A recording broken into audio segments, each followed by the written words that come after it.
결혼을 앞둔 28세 여자입니다. 어떻게 설명을 해야 할지 참 난감합니다. 괜히 안 좋은 집안 꼴을 공개하는 것은 아닌지 그냥 답답한 마음에 글을 남깁니다. 저희 아버지는 전형적인 시골 할아버지 같은 스타일입니다. 자기 말이 법이고 옳고 그대로 따라야 하고 남의 말은 듣지 않는.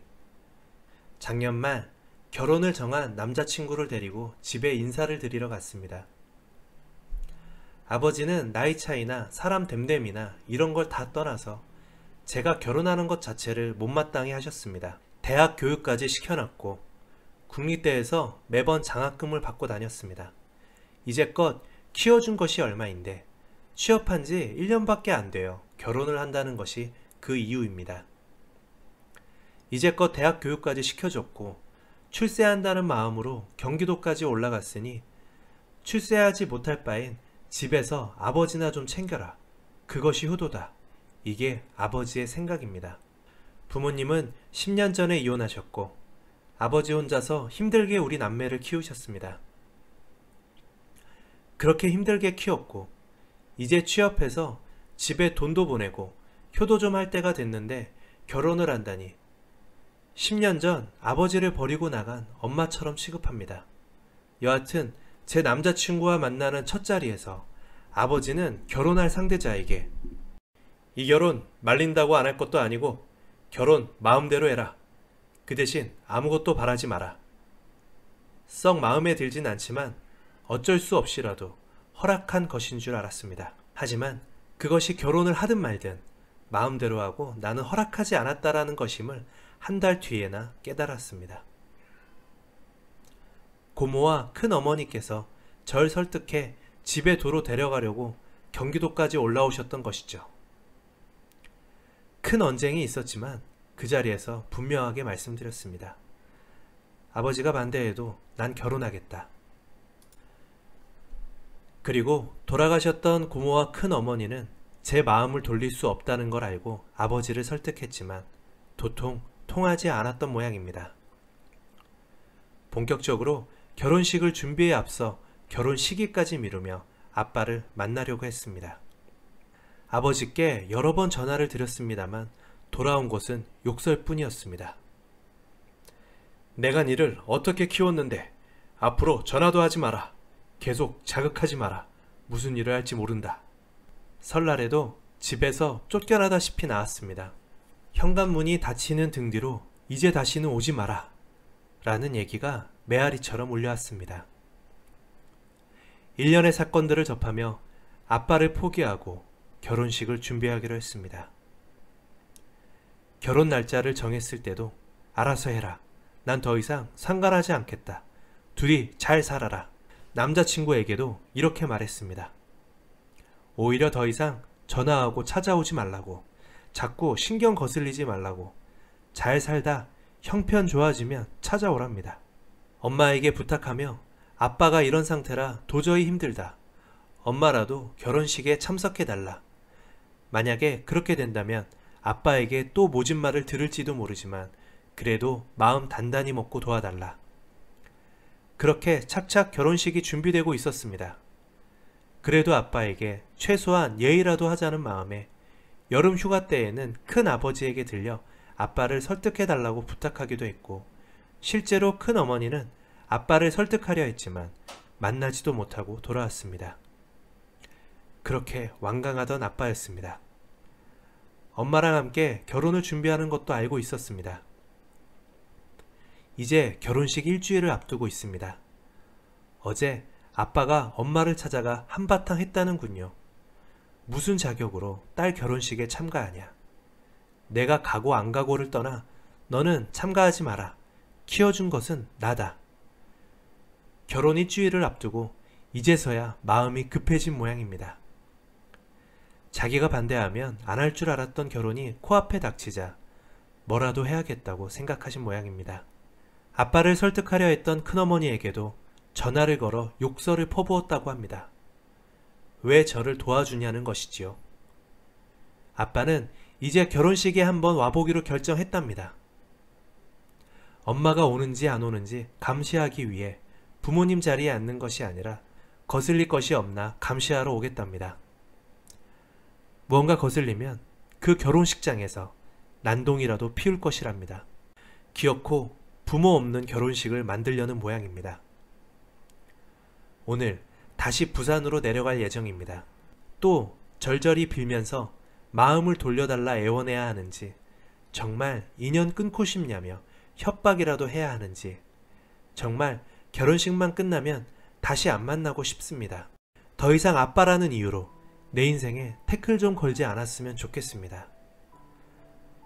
뭐든지 마음에 안 들었던 아빠, 아무리 노력해도 만족하지 못하고 인정해주지 않았던 아빠, 매번 다른 자식들과 비교하며 너는 왜 그러냐고 다그치던 아빠, 시험 전날 새벽 3시까지 앉혀놓고 눈물 콧물 다 빠지게 훈계하던 사람이 성적표 보면서 성적이 왜 그러냐고 또 혼내던 아빠,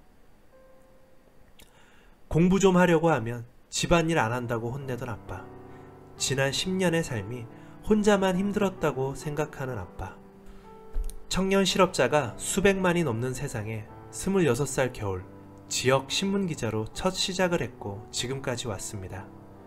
부모님 이혼에 아빠는 수시로 이혼의 원인을 엄마에게 돌리며 너희는 잘해라고 뭐라 하던 이혼의 무게를 자식에게 넘기던 아빠였습니다. 아빠의 가시돋친 말 속에서 우리는 엄마를 싫어해야 했고 성적이 조금만 떨어져도 엄마 때문이었습니다. 그것이 어린 나이에 얼마나 상처가 됐을지 아빠는 아직 모릅니다. 공부를 잘하고 싶어도 도저히 더 잘할 수 없었던 환경에서 전 이만하면 꽤 잘 컸다고 생각합니다. 그런데도 아빠는 아직도 제가 모자란 딸입니다. 뭐 하나 마음에 드는 구석이 없는 딸입니다. 예비 남편도 지역에서 꽤나 알려진 사람이라 결혼식에는 지역의 많은 인사들이 참석할 예정입니다. 하객만 해도 500명 이상이 될 것이라고 예상하고 있습니다. 그런 상황에서 아빠가 혹시라도 난동을 부린다 생각하면 저는 너무 아찔합니다. 다음은 사연에 이어지는 댓글입니다. 부모가 자식을 키우는 게 대가를 바라고 키우는 건가요? 보통 부모라면 힘들게 고생해서 공부한 자식이 좋은 직장에 들어가서 좋은 남편을 만나 가족을 이루면 더 바랄 나위 없어 하시지 않나요? 반대하는 이유가 사익감이 마땅치 않아서도 아니고 집안에 가장을 뺏기는 이유라니. 그리고 이혼한 원인과 상황을 아내와 자식들의 탓을 돌리며 상처를 얼룩지게 만들면서 그걸 자기가 키워냈다고 떵떵거리며 자식 앞길을 막는 아버지가 진짜 부모인지 의문까지 듭니다. 또한 결혼을 하면 부모와 자식 간의 인연이 끊어지는 것도 아닌데 왜 그렇게 조급한 마음인지 모르겠네요. 쓴 이는 그동안 최선을 다해 아버지를 설득하려고 노력하신 것 같아요. 너무 마음의 짐 무겁게 가지지 마시고 일단 남편과 시댁에 미리 상황을 알리고 준비해야 할 듯 합니다. 하객들이 많고 행사가 크면 아버님도 난동 부리는 게 쉽지는 않으실 거예요. 결혼한 유부남 유부녀들 절대 바람피지 마라. 총각 처녀들도 귀여운 남녀와 바람피지 마라. 너도 나도 섹스하는데 뭔 상관이냐? 간통죄 폐지, 성적 자기결정권 침해, X가라고 해라. 똑똑한 너네들 바람 때문에 나 같은 무식한 새끼는 가정이 파탄나는 거다. 그럴 시간에 운동이나 해라. 10년 전 마누라와 나는 30대 중후반 평범한 부부고 딸 하나는 초등학교를 다녔다. 집사람은 내가 다니는 회사보다 더 좋은 회사 거래처의 직원이었고 나와 연애 끝에 결혼했다. 난 전문대 나왔고 평범한 외모였지만 마누라가 너무 마음에 들어 열심히도 따라다녔고 그 노력이 가상했는지 4년대 졸업에 세련되고 섹시했던 마누라는 그 마음을 받아주었다. 말도 사근사근하게 잘하고 상냥해서 마누라와 9개월 연애하고 결혼했는데 진짜 세상이 다 내 것인 것 같았다. 결혼하고 마누라 회사 그만두고 딸 낳고 10년 동안 우리 부부 그래도 남들처럼 잘 살았다.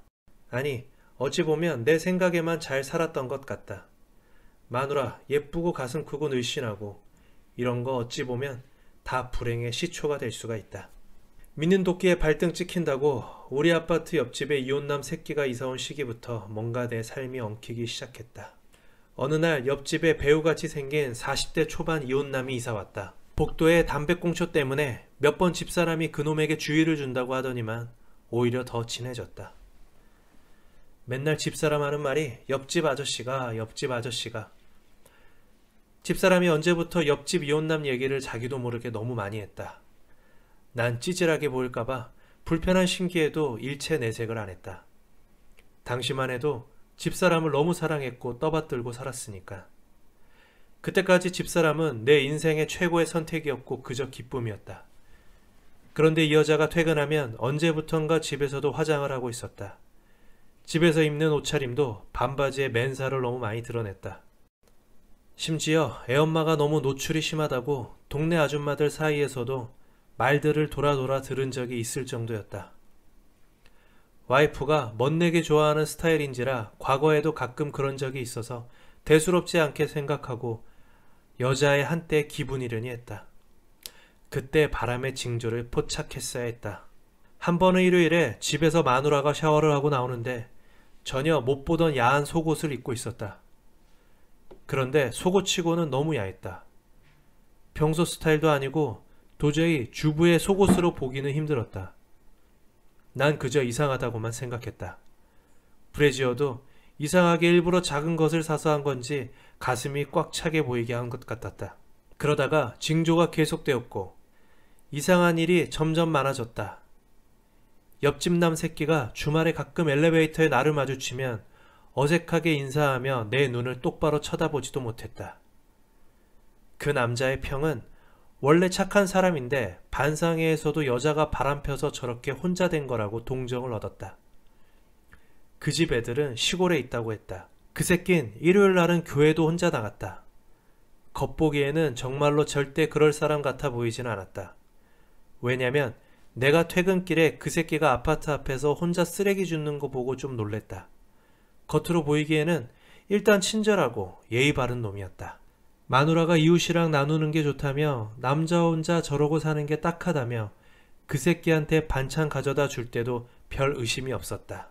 결정적인 것은 언제부턴가 마누라가 나와 잠자리를 이 핑계 저 핑계로 피했다. 우리 마누라 애 낳고 관리 잘해서 몸매도 좋고 가슴 모양도 예뻤고 나도 한창 왕성할 때다. 가슴 늘어지면 안 된다고 모유 수유도 싫어했던 마누라다. 마누라는 돈 없다고 불평하면서 에어로빅이니 피부관리니 그런 거 자주 했다. 나도 깨끗한 놈은 아니다. 나도 노래방에서 놀다가 걸린 적 있다. 도우미 가슴도 만지고 놀았다. 한동안 친하게 지내기도 했다. 나도 잘난 건 없다. 비겁한 변명이 될지 모르지만 그렇다 해도 난 섹스는 안 했다. 다만 나중에 술 먹고 뭐해? 나 지금 가도 돼? 이렇게 문자를 보낸 것을 실수로 마누라에게 보내 걸린 적이 있다. 마누라는 네가 감히 이런 식이었고 한동안 날 벌레 취급했다. 난 쥐죽은 듯 살았다. 다시는 안 그러겠다고 빌었다. 물론 살다 보면 마누라도 한눈 팔 수도 있고 봄바람에 그러려니 하고 빨리 제자리로 돌아오길 바랬다. 그런데 마누라 점점 이상해졌다. 내 눈에서도 확실히 집에서 입은 옷도 신경 쓰는 눈치고 화장도 진하게 했다. 내가 계속 고민하자 내 친구가 방법 하나 알려줬다. 그래서 집 마루에 천장에 작은 소형 비디오 몰래 설치했다. 반전 드라마 재밌어 하지 마라. 반전 드라마라는 것은 이런 것을 말한다. 집사람과 불륜 확인되면 쥐어 패버리려고 그냥 감옥 갈 각오도 했다.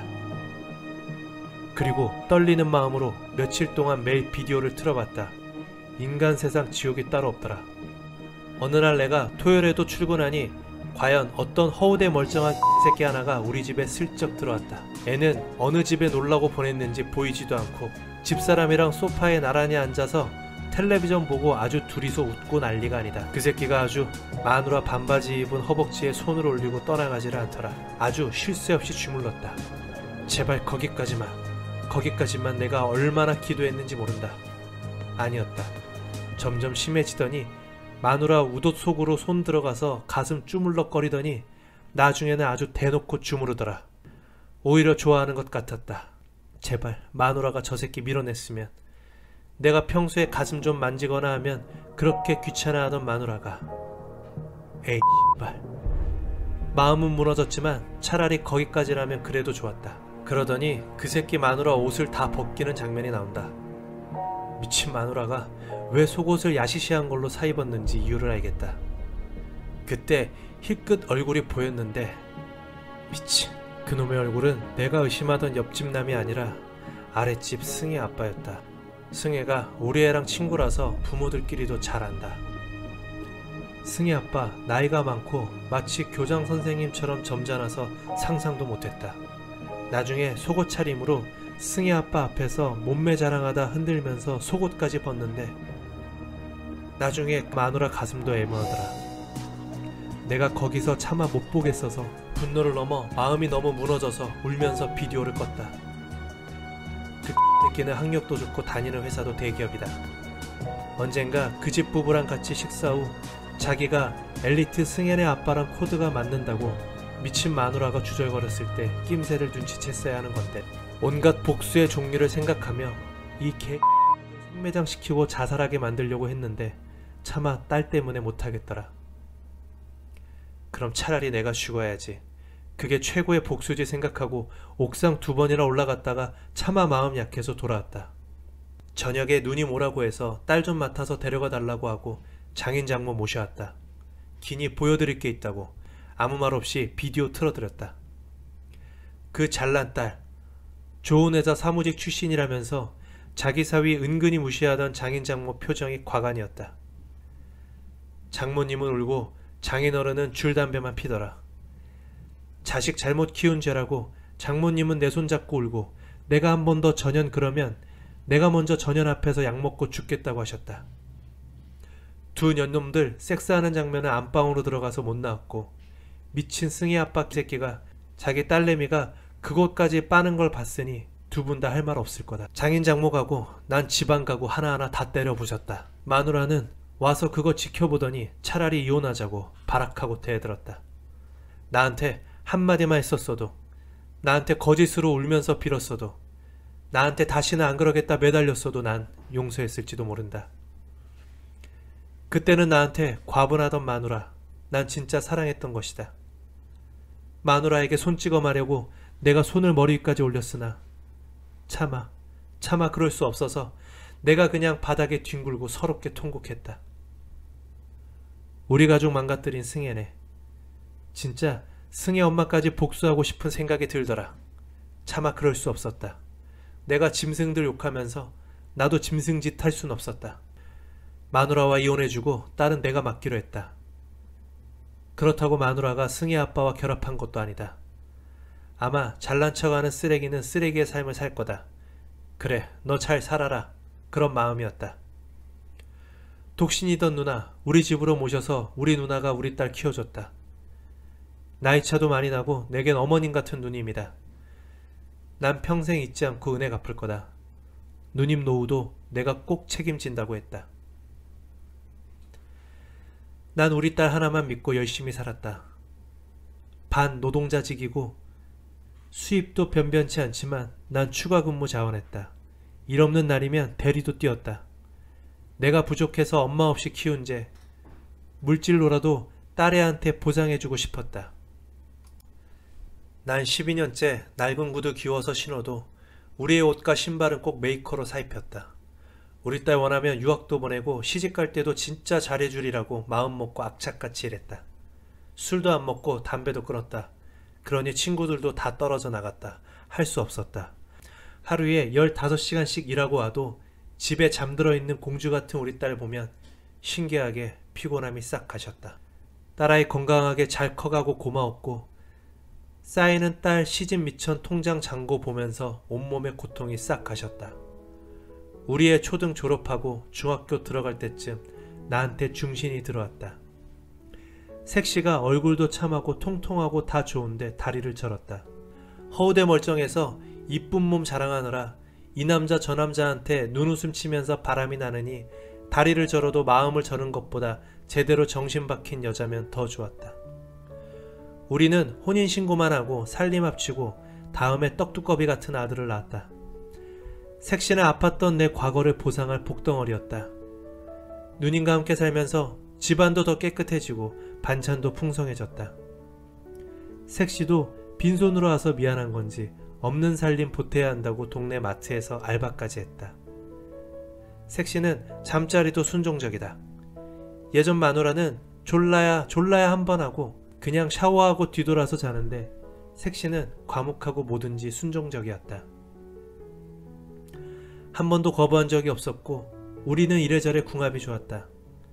색시는 나 만나서 너무 행복하다고 했다. 남자들 몸매 너무 따지지 마라. 몸매는 잠시뿐이다. 지금 네가 여자들 몸매 보고 침 흘리면 결혼해서 다른 남자들도 내 마누라 보고 침 흘린다. 바람은 그렇게 시작되는 거다. 우리 딸 사춘기 잘 극복하고 공부도 잘해서 올해 서울에서 상위권 대학 입학했다. 머리는 그래도 지 엄마 닮은 건지 공부는 잘했다. 내 사무실 책상과 내 핸드폰이 우리 딸 여고 졸업사진으로 도배를 했다. 우리 딸 대학 입학하던 날 내가 동네 사람들에게 술 거하게 사고 실컷 자랑하다가 집에 들어와서 밤에 자는데 과거 고통스러운 기억이 문득문득 차올라 잠이 안 와 몰래 화장실 가서 수도꼭지 틀어놓고 꺼이꺼이 얼마나 울었는지 모른다. 예전 마누라 과거에도 문자 온 적이 있다.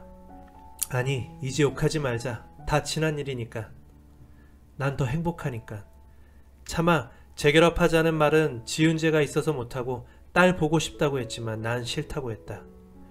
우리 딸이 커가면서 몰래 지 엄마 만났는지는 모른다. 맘씨 좋은 누님이 성격 들어온 나 몰래 만나게 해줬는지 모른다. 나도 그것까지는 막고 싶지 않았다. 나에겐 나쁜 마누라지만 딸에게는 엄마인데 천륜의 정을 내가 어떻게 끊겠는가. 예전 처남이 찾아와 소주 한잔 마신 적이 있다. 나에 대해 이것저것 묻더니 형님 잘 사시면 그럼 됐다고 했다. 자기 누나 지방에서 연하남과 살림 차렸다고 했는데 도통 연락이 없다고 했다. 헤어진 것 같다고도 했다. 이젠 나와 상관없는 일이라고 했다. 서로 안부만 적당히 묻고 처남도 아무 말 없이 갔다. 우리 딸 많이 귀여워하던 착한 처남이었다. 냉랭한 내 모습에 뒤돌아서는 처남도 안 됐지만 나도 가슴이 아팠다. 속 깊은 딸은 엄마 아빠 왜 헤어졌는지 나한테 직접 물어본 적이 한 번도 없다. 우리 딸 며칠 전에 불러놓고 아빠가 이러이러해서 이혼했다. 너한테는 많이 미안했다. 그치만 너도 이해해주길 바란다고 했을 때 우리 딸 아무 말 없이 다가와 나 안아주었다. 그거 하나로 내 지난 모든 고통 다 끝났다. 다 풀렸다. 그 순간 난 바람난 마누라도 다 용서했다. 더 좋은 날들은 언제나 앞날 속에 남겨져 있었다. 나중에 그 얘기 듣고 누님도 많이 우셨다. 두고 봐라. 이제 난 애들을 위해서, 부인을 위해서, 누님을 위해서 더 열심히 살 거다. 내 몸 다 불살라버리고 마지막 불씨까지 다 태워버릴 거다. 바람피지 말자. 남의 영혼에 상처 주지 말고 제발 남의 눈 피눈물 나게 하지 말자. 어제 성과급 들어왔다. 오늘 동네 고향 형님이랑 저녁에 삼겹살에 소주나 한잔 해야겠다.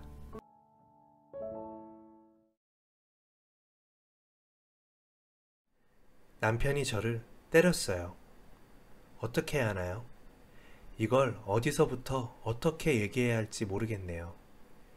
이 시간에 이런 글을 남긴다는 것 자체가 굉장히 서글프고 화가 나고 뭐라 말로 다 표현하기 힘든데 지금 정신이 거의 반은 나가 있는데 온몸이 부들부들 떨리고 속이 터져 죽을 것 같은데 차마 엄마에게나 누구에게도 전화는 못하겠고 아이를 데리고 뛰쳐나갈 곳도 없고 이런 일로 이혼한 사례가 있나 찾아보러 왔는데 어떻게 찾을지도 모르겠고 글로라도 토해내야 조금 진정이 되든 뭘 할 것 같아서 무작정 써내려갑니다.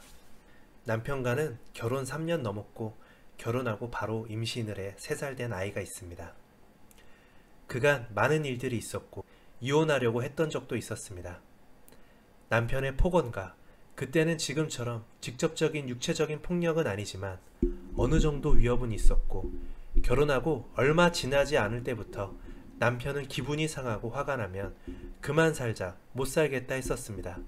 참다 이혼 서류도 작성해보고 했지만 나아지는 건 그때 잠시뿐. 1년 전 양가에 알리고 이혼하겠다 했을 땐 정말 굳게 마음 먹었지만 부모님의 설득과 아이를 생각해 참았습니다. 이렇게 쓰고 보니 정말이지 비참하네요. 결혼 전만 하더라도 절대 이해할 수 없다고 여겼던 그 일이 내일이라니. 결혼 준비하며 이런저런 얘기들을 접하고 저와 같은 처지에 있는 사람들을 솔직히 이해 못했습니다. 어리석다 생각했고 난 절대 저런 인간이랑은 안 산다 했었는데 결국 내가 고른 사람이 이 정도밖에 안 되는 사람이었다는 걸 인정해야 하니 이혼하자고 굳게 마음먹고 집을 나올 때 그 사람은 저 아니면 죽는다고 하더군요. 바보 같죠? 뻔한 얘기죠. 네, 제가 아마 제3자 입장이면 미쳤다고 했을 겁니다. 근데 그렇게 넘어갔습니다. 그리고 1년의 시간이 흐르면서 어느 정도 안정이 된다 싶었고 아이도 자라면서 저 역시 조금씩 잊혀져 가는 듯 했습니다. 그런데 오늘 바로 2시간 전이네요. 설마 했던 일이 일어났습니다. 남편이 저를 때렸습니다. 그리고 30분도 안 돼요. 아무렇지 않게 코를 골며 자더군요. 정말이지.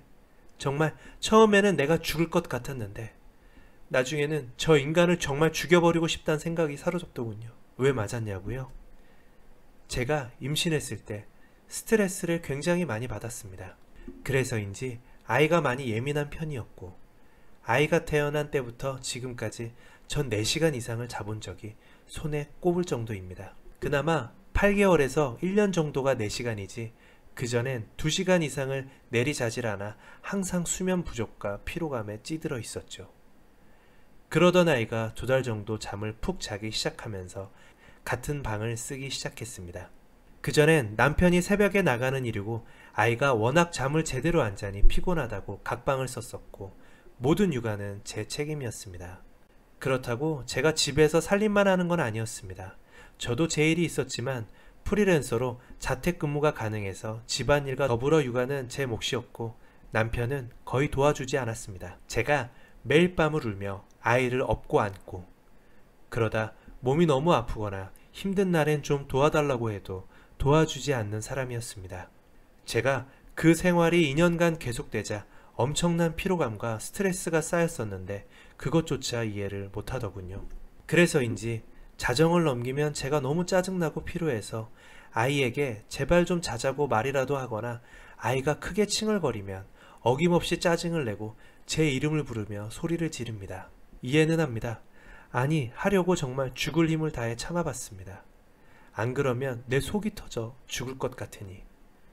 그러다 아이가 조금씩 크면서 2개월 전부터 같은 방을 썼고 남편은 아이가 조금 뒤척일라 치면 한숨을 푹푹 쉬고 짜증을 냈습니다. 그 뜻은 나가서 알아서 재워와라죠. 저도 인간입니다. 하루 종일 밥 안 먹고 잠 안 자고 조금만 자기 생각과 비틀어지면 엄청난 떼를 쓰는 아이를 보며 살림하다 오후나 저녁에 들어오는 남편을 또 맞춰줘야 하고 일도 해야 하고 또 그렇게 나를 새도록 아이를 안고 있으면 정말 하루 이틀도 아니고 미쳐버립니다. 네, 저 미쳤습니다. 아이가 12시 넘도록 잠 안 자고 안아주는 것도 싫다, 없는 것도 싫다, 등 긁어주는 것도 잠깐, 배 만져주는 것도 잠깐, 다 싫다며 저를 쫓아다니며 발로 밀고 핥히고 정말 나의 아이이니 이제껏 참고 살았지. 정말 제 나름대로는 초인적인 인내를 했습니다. 그러다 너무 화가 나면 소리를 지르게 되더군요. 그러다 얼마 전 일주일이 되었네요. 일주일 전부터 그래선 안 된다고 엄하게 가르쳐야 한다길래 매도 들었습니다. 그렇다고 사정없이 때리지도 못합니다. 그러나 어설프게 하면 아이 성격만 버리고 더 우습게 본다고 하여 독한만 먹고 안 되는 것을 가르치려 했습니다. 안방에서 하면 성질내니 건너방으로 데려가 조근조근 말로 설명하다 때가 너무 심해지면 매를 들고 경고하다 3번 이상이 되면 매를 가지고 발바닥도 때리고 매가 없으면 손바닥으로 엉덩이도 때렸습니다. 그러나 그것마저 시끄러운 남편은 잠을 못 자니 짜증을 내고 그제는 저한테 악말하더군요. 그러면서 웬일로 아이를 안고 재우더군요. 그리고 오늘 11시가 넘어가며 낮잠 한 잠 안 잔 아이는 또 칭얼대고 또다시 발동된 이래도 싫고 저래도 싫고 얼르고 달래고 소리도 지르고 설명도 해보고 하다 안되고 속이 터져 죽을 것 같아 칭얼대는 아이 놔두고 쌓여져 있는 설거지나 하려 주방으로 가니 아이는 대성통곡을 하고 결국 인내심이 바닥난 저는 매를 들고 아이에게 가서 졸려서 짜증내는 거잖아. 그럼 그냥 가서 잠을 자. 다른 거 하지 말고. 그냥 가서 자라고. 고래고래 소리를 지른 것도 아니고 때린 것도 아니고 아이에게 큰 소리를 냈습니다. 그랬더니 남편이 나와서 저를 끌고 뒷목을 내리누르며 끌고 들어가더군요. 그리고는 주먹으로 얼굴을 쳐서 침대에 내팽개치더군요. 황당하게 쳐다본 제가 그렇게 쳐다보지 말라며 반대편을 또 때렸습니다. 뺨도 아니고 광대와 눈이 있는 부분을요. 침대에 쓰러져 눈을 감싸고 있는 제게 멱살을 잡아 일으키곤 도대체 왜 그러냐며 아기한테 왜 그러냐입니다. 미쳤다고. 벌써 며칠째냐고. 그 광경을 다 본 아이는 놀라서 울고불고 저는 계속 말하라 다그치는데 할 말도 없고 그렇게 한참 내려다보던 남편은 거실로 나가고 한동안 그렇게 앉아있다 아이를 데리고 건너방으로 왔습니다. 아무 생각도 안 나고 아이를 재우려는데 야속하게 아이가 잠을 안 자고 평소보다 더 칭얼대요. 안으려고 하면 거의 비명을 지르고 손도 못 대게 하며 그렇다고 또 손을 안 대거나 관심을 안 주면 더 짜증냅니다. 그 미칠 노릇을 하고 있자 정말 뛰어내리고 싶더군요. 참았습니다. 아이를 데리고 억지로 안아 밖으로 나와 이리저리 달래보아도 안 되길래 결국 뽀로로를 틀어준다 하니 아무 일 없었다는 듯이 또 웃으며 지금 옆에서 보고 있네요. 그런데 저를 때리고 30분도 되지 않아 남편은 코를 골며 잠을 잡니다. 이게 말이 되는 건지 정말 죽여버리고 싶다는 생각이 온몸을 휩싸이는데 이래서 살인이 나는구나 싶은 게 지금도 코 고는 소리를 들으면 미칠 것 같아요. 저번에 이혼하려 했을 때 다시 들어가며 엄마가 말했었습니다. 다른 건 다 참아도 때리기라도 하면 당장 집으로 오라고. 그땐 네가 안 한다고 해도 이혼시킬 거라고. 근데 막상 감기 몸살로 알아놓은 엄마에게 말을 할 수도 갈 수도 없네요. 이혼해야겠죠. 나아지진 않겠죠. 한 살이라도 젊을 때 내 인생 다시 찾아야겠죠. 아이가 더 커서 이런 모습을 보지 않게 하기 위해서라도 참담하기, 씁쓸하기 그지없네요. 부모님의 반대에도 무릅쓰고 둘이 죽고 못 산다 했던 결혼이 누구보다 행복하게 잘 살 거라 믿어 의심치 않던 내 결혼이 결국은 이러네요. 아이에게 미안해서 어쩌죠? 부모님께 어떻게 이 말을 해야 하죠? 전 당장 내일 어디로 가 있어야 하죠? 1년간 흘릴 눈물을 2시간 동안 다 흘리는 것 같아요. 내 인생이 끝난 건 아니라 해도 그래도 내 아이의 인생이 이 일이 얼마나 큰 짐이고 상처가 될지 짐작도 안 되는데 정말 모르겠어요. 주저리 써놓기는 했는데 정리도 안 되고 어떻게 해야 할지 모르겠어요. 제 아이를 생각해서라도 저보다 인생을 훨씬 더 많이 겪으신 분들 신중히 조언 좀 해주세요. 횡설수설한 글 읽어주셔서 감사해요. 사연에 달린 댓글입니다. 일단 내일 아침에 당장 병원 가서 진단서부터 떼세요. 먹만 들어도 전치 2주는 나옵니다. 증거는 확보해 놓으시고요. 맨정신에 부인을 때렸다는 사실이 같은 여자로서 치가 떨리네요. 그것도 아이가 보는 앞에서. 그건 이미 아빠, 남편으로서의 자격이 없는 겁니다. 그리고 님과 아이의 관계는 문제가 있어 보이네요. 혼자 해결하려고 하지 마시고요. 올바른 훈육과 교육이 필요합니다. 제3자의 눈으로 뭐가 잘못되었는지 봐야 하니까 아동심리치료나 상담을 받으시는 것이 좋아 보입니다. 아이에게 매를 드는 것은 무조건 중지하세요. 그건 남편이 님을 때리거나 다름없는 폭력입니다. 훈육이 아니고요. 애가 자신이 폭력을 당하고 있는데 님까지 폭행을 당하는 장면을 보았으니 앞으로 더 예민해지고 신경질적이 될 겁니다. 모든 상황이 불안하니까요. 병원 다녀오시고 경찰서에 신고하시고 이혼소송 거세요. 애기 때문에 이혼 못하신단 말 하지 마세요. 그런 아버지한테 뭐 보고 자라겠습니까? 아들이 그거 보고 고스란히 배우게 됩니다. 아이한테 제일 큰 상처는 그런 아빠한테 계속 크는 거예요. 나 엄마 뱃속에 있을 때 엄마 배를, 임신한 배를, 그것도 입덧하는데 밥 안 차린다고 어디 밥상머리 앞에서 구역질을 하냐고 임신한 배를 발로 엄청 찼다는데, 근데도 이렇게 살아있는 나도 용하지만 그 아이 성격이 왠지 저 어릴 때 성격 같아서 왠지 마음이 아프네요. 저는 지금 성인이지만 어릴 때 아빠 생각만 하면. 안녕하세요. 30대 중반에 3살 딸아이를 기르고 있는 직딩입니다. 어제 퇴근길 저녁 마트에 와이프가 부탁한 애기 까까를 사러 갔습니다. 한참 고르고 있는데 웬 아가씨가 저기요 하고 말을 걸더군요.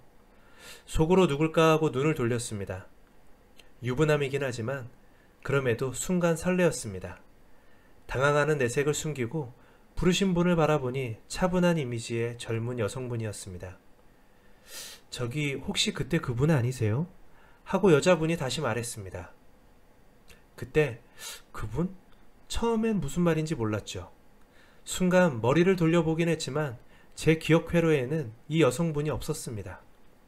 당황하는 저에게 살짝 미소를 머금으며 차근차근 과거의 이야기를 해주었고, 그때서야 기억이 나서 저도 깜짝 놀라고 무척 반가웠네요.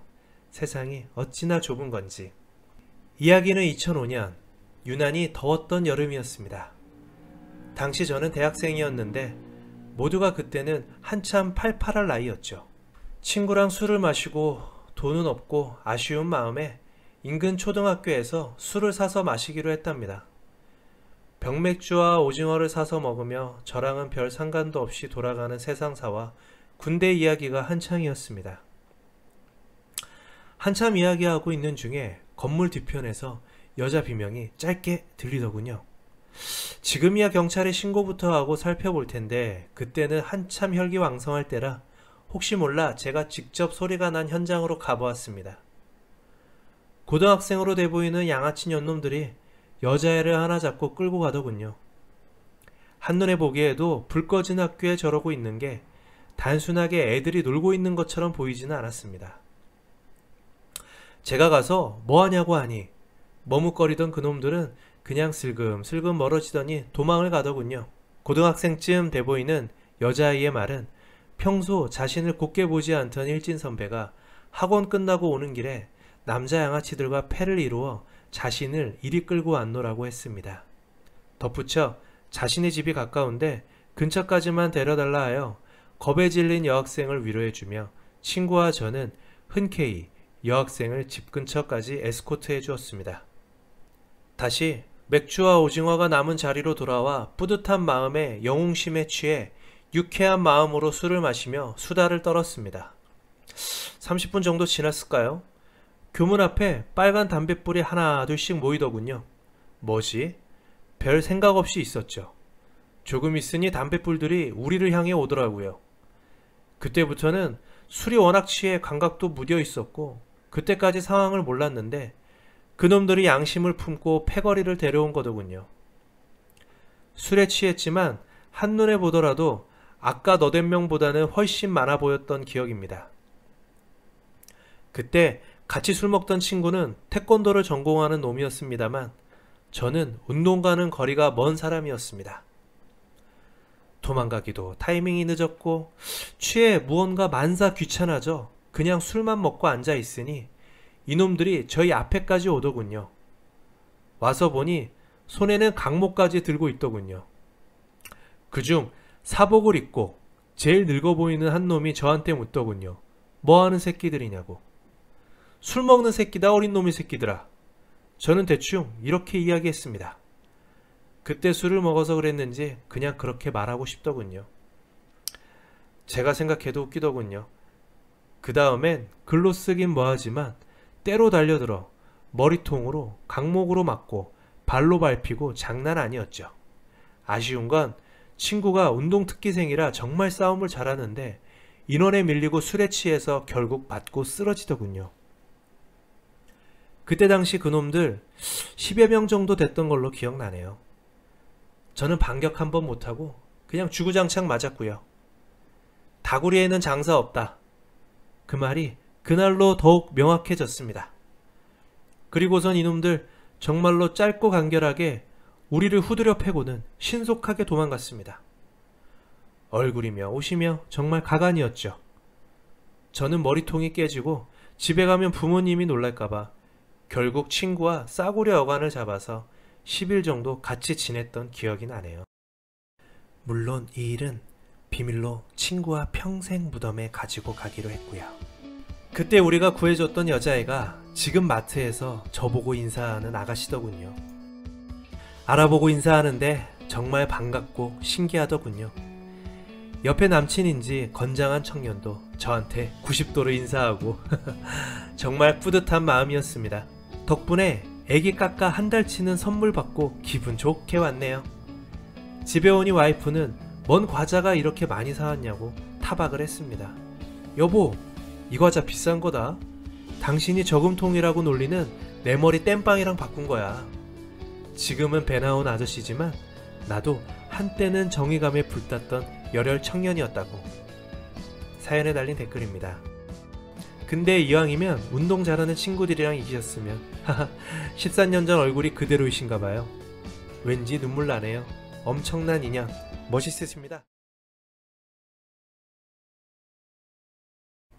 남편이 바람을 폈어요.